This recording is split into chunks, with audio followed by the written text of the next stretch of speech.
Anka ala tanu kabara sebeke kabare kada andaba alaye kasali chaya ala tiraka yasa ana hera soro kiyama shokere kaere baraya ikramu kadana A'udhu billahi minash shaitanir rajim. Bismillahir rahmanir rahim.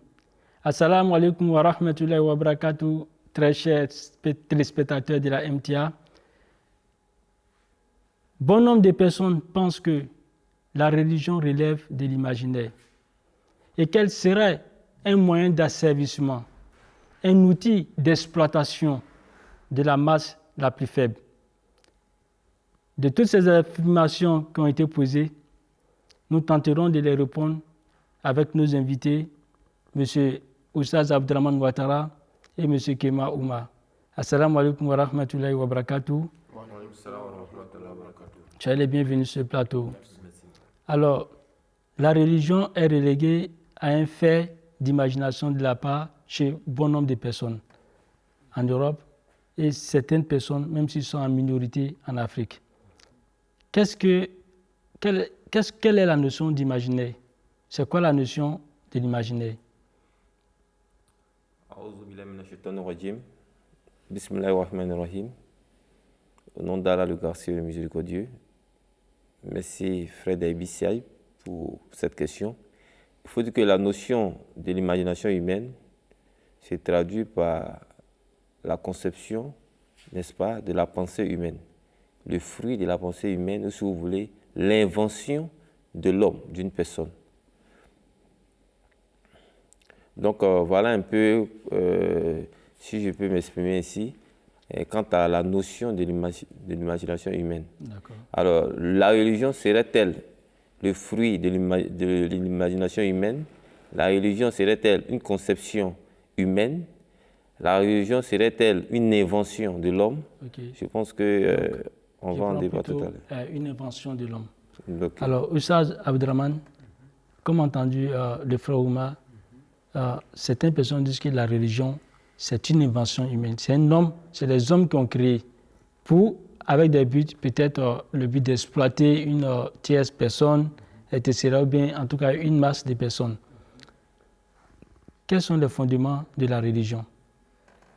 Alhamdulillah, Rabbil Alamin, salam alaikum wa rahmatullahi wa barakatuhu. Que la paix et les bénédictions d'Allah soient avec vous.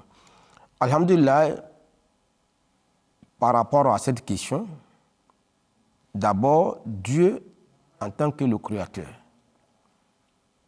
L'homme n'a pas tombé du ciel. L'homme n'a pas tombé du ciel. Donc, en tant que le Créateur, Dieu dit quoi?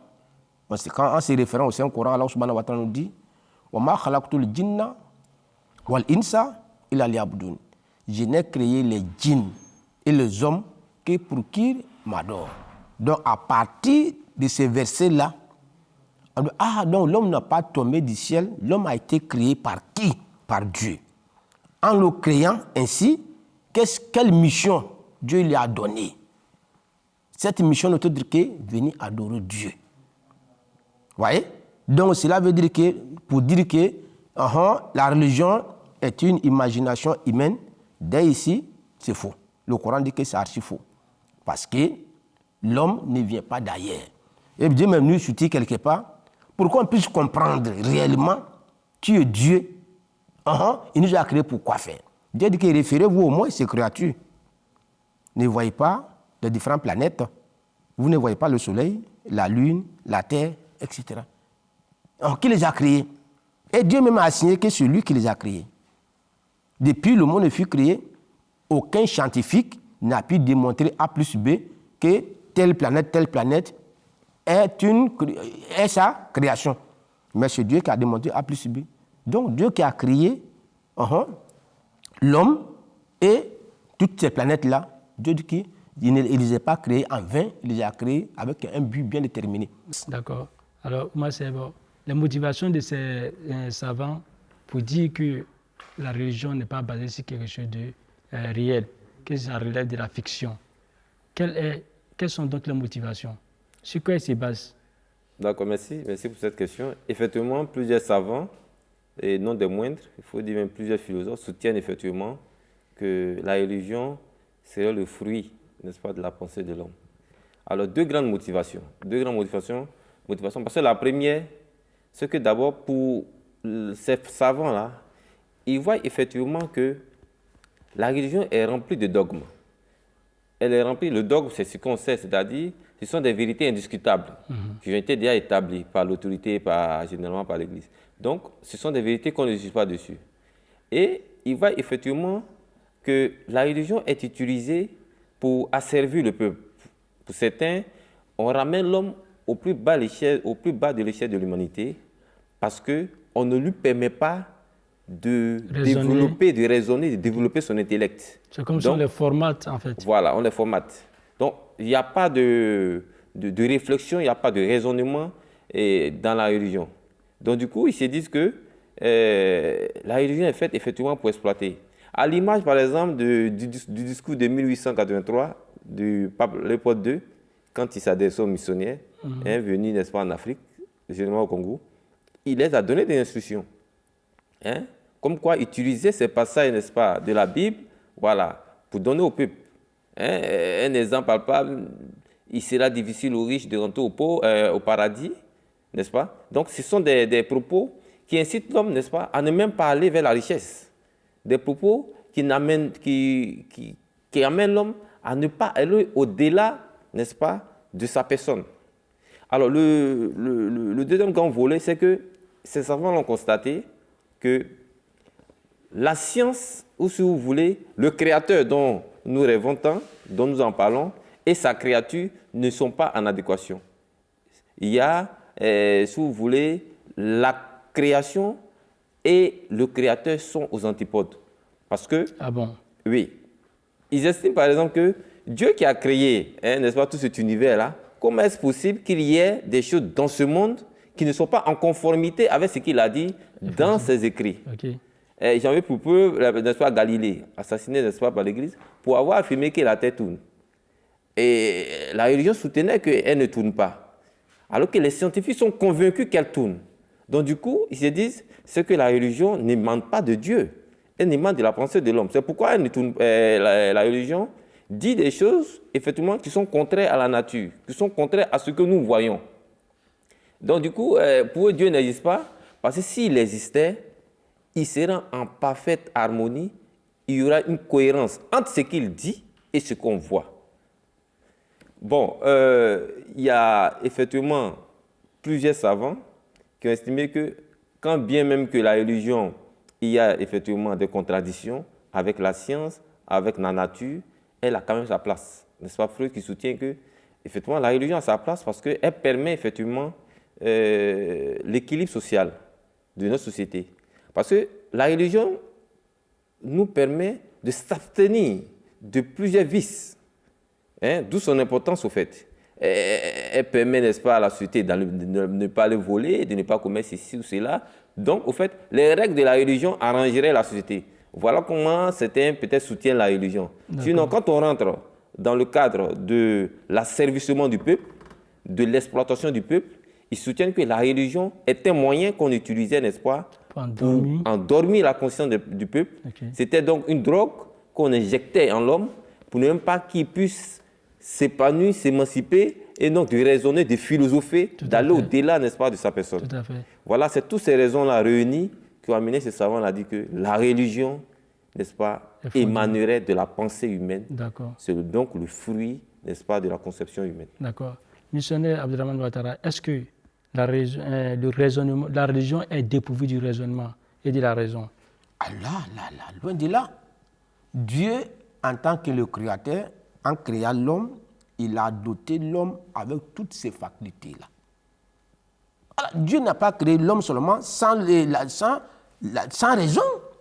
Voilà. Mais on progresse petit à petit, étape par étape. De la même manière, souvent pour bien comprendre la religion, on se réfère un peu à l'école. Voilà. De classe en classe, de classe en classe. Donc c'est la même manière. Donc c'est par rapport à ça, pour que l'homme puisse connaître réellement qui l'a créé, il va où. un jour viendra, il pourra arriver à bon port. L'islam nous enseigne. Mais est-ce que l'islam nous enseigne qu'il faut raisonner sur les choses de la nature, il faut raisonner sur les tests même religieux? Est-ce que l'islam nous encourage? L'islam nous encourage. Est-ce que l'islam nous encourage à porter notre réflexion sur les tests que la religion elle-même nous présente? Bien sûr. L'islam nous encourage. De croire même à la nature que Dieu m'a créée.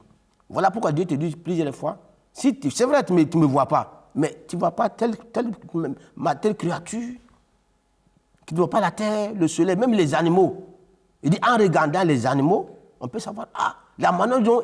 C'est vrai, on le considère comme des bêtes. Souvent, il y a une leçon. Si tu ne crois pas, Dieu nous dit, par exemple, ne vois-t-il pas le miel? L'abeille, pardon.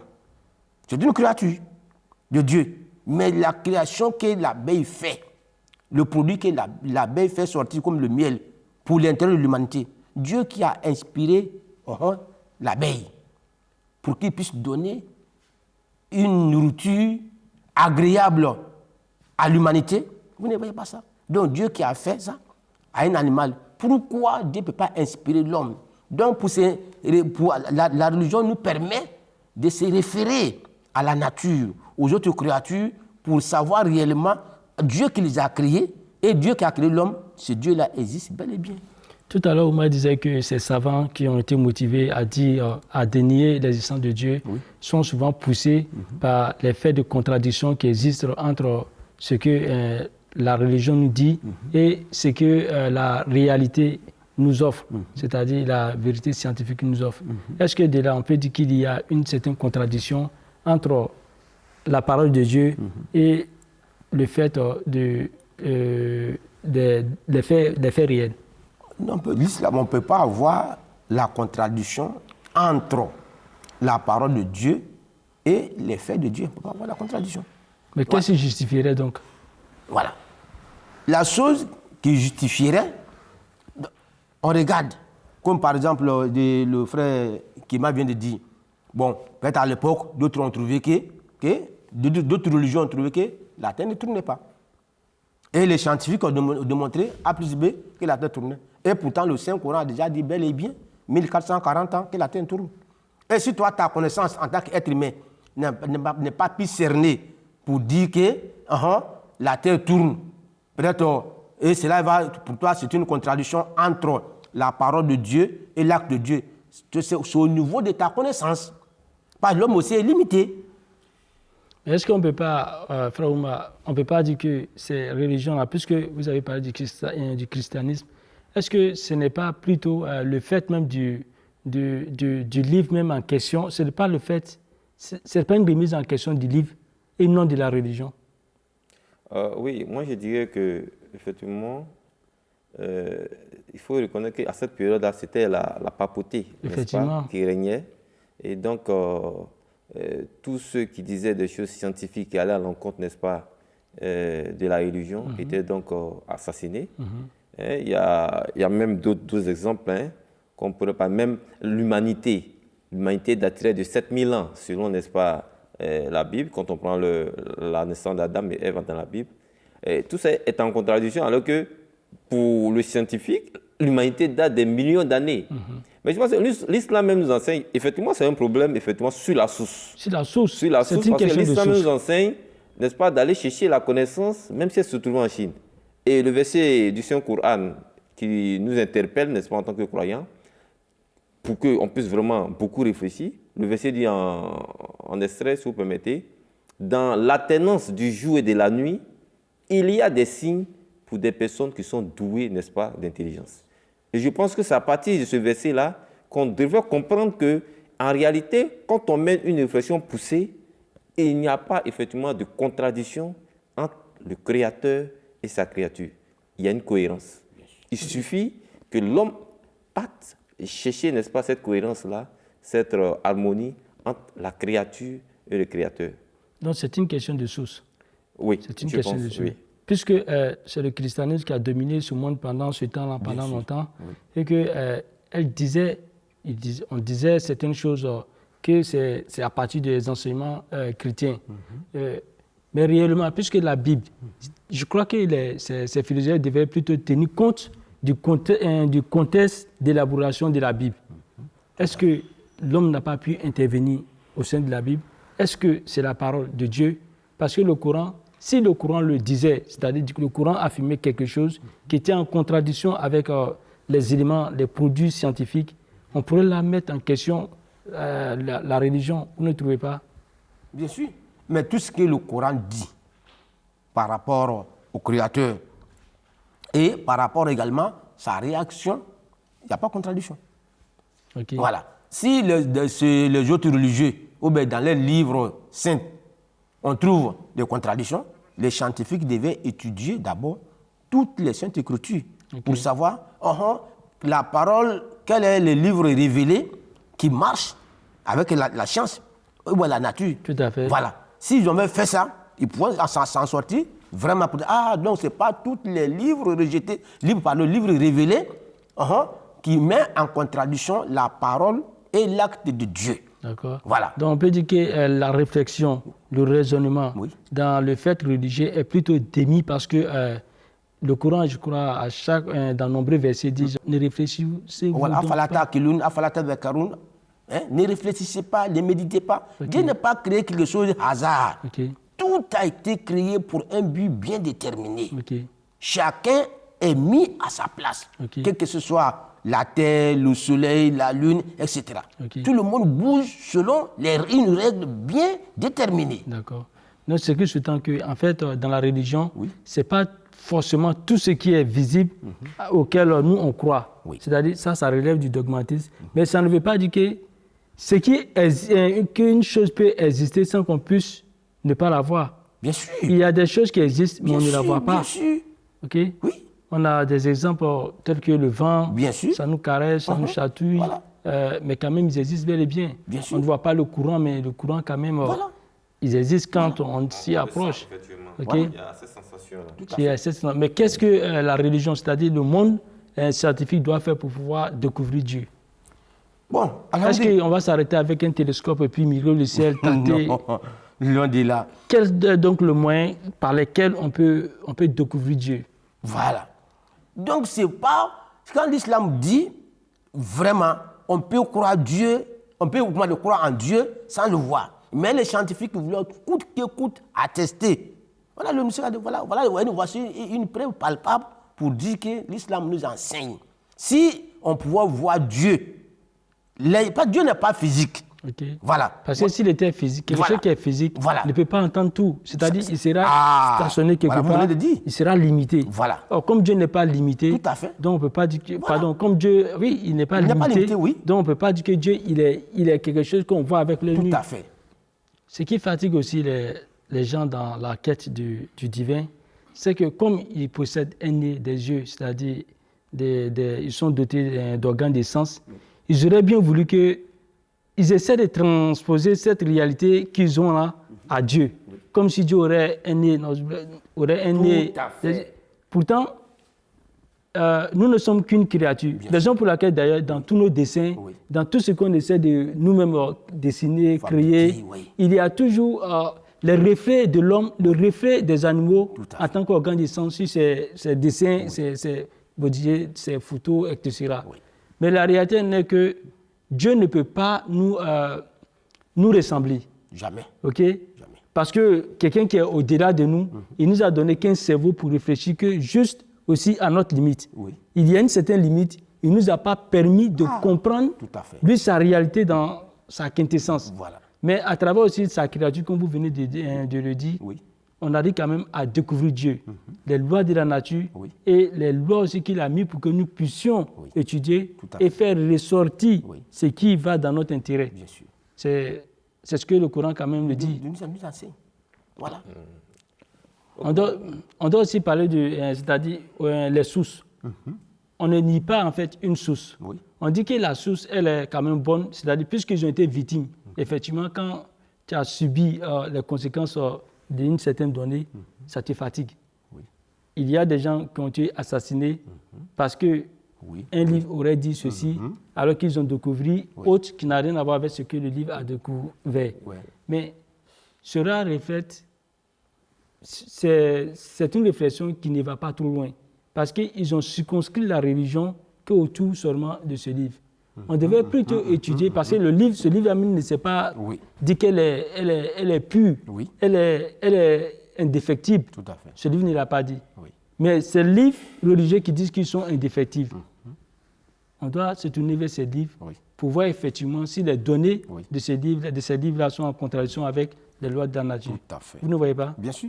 Oui, moi je pensais tout pas de l'explication qu'on y donne, mais tout à l'heure, j'allais aborder également dans le même sens que ça tout à l'heure, quand il parlait de...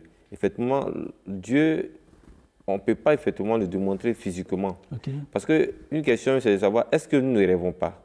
Est-ce que l'homme, quand on dort, ne rêve pas? Le simple fait de savoir qu'on rêve, donc on est dans un autre monde, c'est que l'homme est esprit. C'est que l'homme est esprit, parce qu'on se retrouve quelque part quand on dort. Donc le fait d'être esprit, alors on doit s'attendre effectivement à un Dieu qui n'est pas physique, qui est d'un esprit, puisque c'est cet esprit-là qui ira vers lui. Bon, effectivement, pour les scientifiques, comme l'a dit le présentateur tout à l'heure, ils ont eu effectivement à s'inspirer, à s'abreuver, malheureusement, sur une source qui ne les a pas satisfaits. Mais je pense que le Coran, en son temps, ne faisait pas effectivement partie de ces livres-là qui étaient consultés, puisqu'il faut dire que c'était au temps de la papauté. Voilà, plusieurs scientifiques ont été assassinés, ça il faut le dire.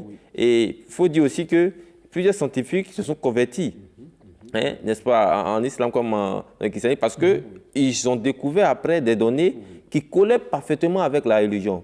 Et même jusqu'à aujourd'hui, il y a des données qui ne collent pas.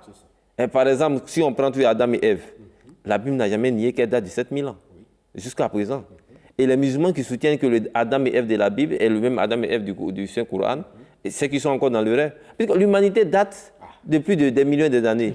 Et la science a montré que l'homme même date de plusieurs millions d'années. 7000 millions, c'est même pas comparable. Il y a des ossements qu'on a trouvés quand on fait effectivement les tests, ça date des millions d'années. Comme quoi pour dire qu'effectivement, il faut un ciel nouveau pour vraiment expliquer, n'est-ce pas, tous ces détails aux gens. D'où vraiment la bienvenue, n'est-ce pas, de cette émission. Vraiment, c'est salutaire.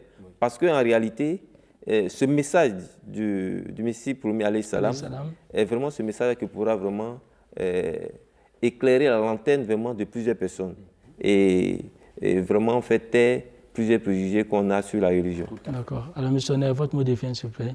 Donc, on demande seulement aux gens d'analyser, de réfléchir. Voilà, il n'y a pas de contradiction entre la parole de Dieu et l'acte de Dieu. Voilà, l'un soutient l'autre. Merci à vous. Je suis un bon mot de fin. Ok, merci.